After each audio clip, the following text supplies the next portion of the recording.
श्री शिव महापुराण भाषा द्वितीय रुद्र संहिता सती खंड 30वां अध्याय।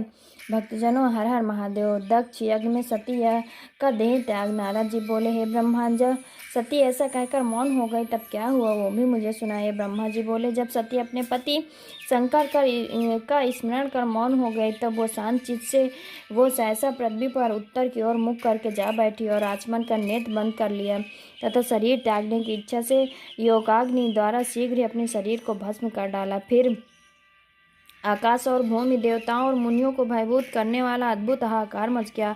लोग कहने लगे, न जाने किस पर कुपित हो शंकर प्रिया सती ने अपने प्राण त्याग दिए।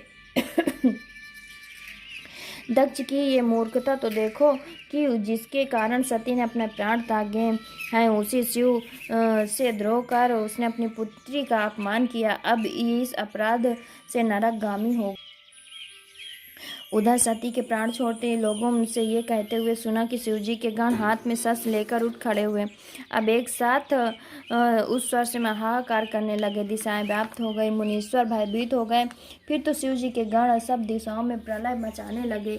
कोई शोक से व्याकुल हो अपने अंगों को कछेदने लगा। सती के साथ ही 60,000 में से 20,000 शिव के गण स्वयं ही दुख से कातर हो नष्ट हो गए। फिर जो मरने से बच गए वो क्रोध से शस्त्र उठाकर दक्ष को मारने दौड़े। उनके इस आक्रमण को देखकर विघ्नों की शांति के लिए महर्षि भृगु वेद के मंत्रों से अग्नि में आहुतियां देने लगे, जिससे महाबली बलशाली भृगु नामक बहुत से असुर उत्पन्न हो गए। उनसे शिव गणों का युद्ध होने लगा। उन्होंने शिव जी के गणों की शक्ति छीन कर दी। बड़ा आश्चर्य हुआ।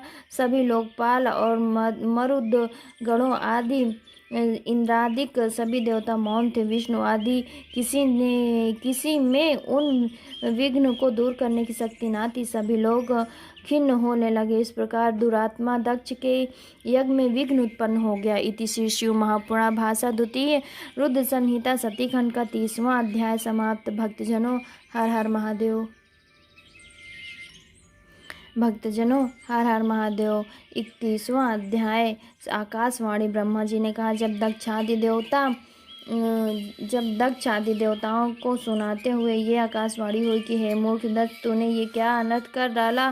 तूने परम शिव भक्त दधीच का कहना नहीं माना, और जब वो ब्राह्मण तुझे श्राप देकर चला गया तब भी तेरे हृदय में कुछ ज्ञान नहीं हुआ। फिर भी अपने घर में स्वतः आई हुई साक्षात मंगल स्वरूप अपनी पुत्री सती का तूने अपमान किया। रे मूर्ख, तूने सती और शंकर जी का पूजन नहीं किया। क्या तू ब्रह्मा का पुत्र होने से इतना गर्वित हो गया? तुझे तो शंकर जी की अर्धांगिनी सती का आदर ही करना योग्य था। सती तेरे लिए सदैव सेव्य थी।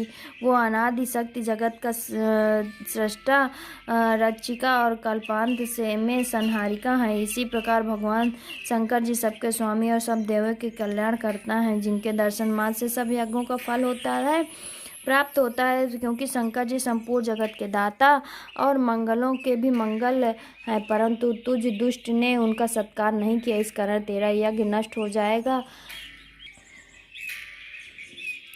इसी कारण तेरा यज्ञ नष्ट हो जाएगा, क्योंकि जहाँ पूज्यों की पूजा नहीं होती वहाँ अमंगल ही होता है। क्या ये सती तेरी पूज्य नहीं थी, जिनके चरणों को तो शेष जी और ब्रह्मा जी भी पूजा कर मर्म तत्व को प्राप्त हुए हैं। जब तूने जगन माता शिवप्रिया सती का सत्कार नहीं किया तो तेरा कल्याण कैसा होगा। हे दक्ष, तू ये समझता कि शंकर जी की पूजा किए बिना ही अपने कल्याण कर लेगा, तो तेरा वो गर्व चूर चूर हो जाएगा। सर्वेश्वर शिव जी के विमुख होने पर कोई भी देवता तेरी सहायता योग्य नहीं है।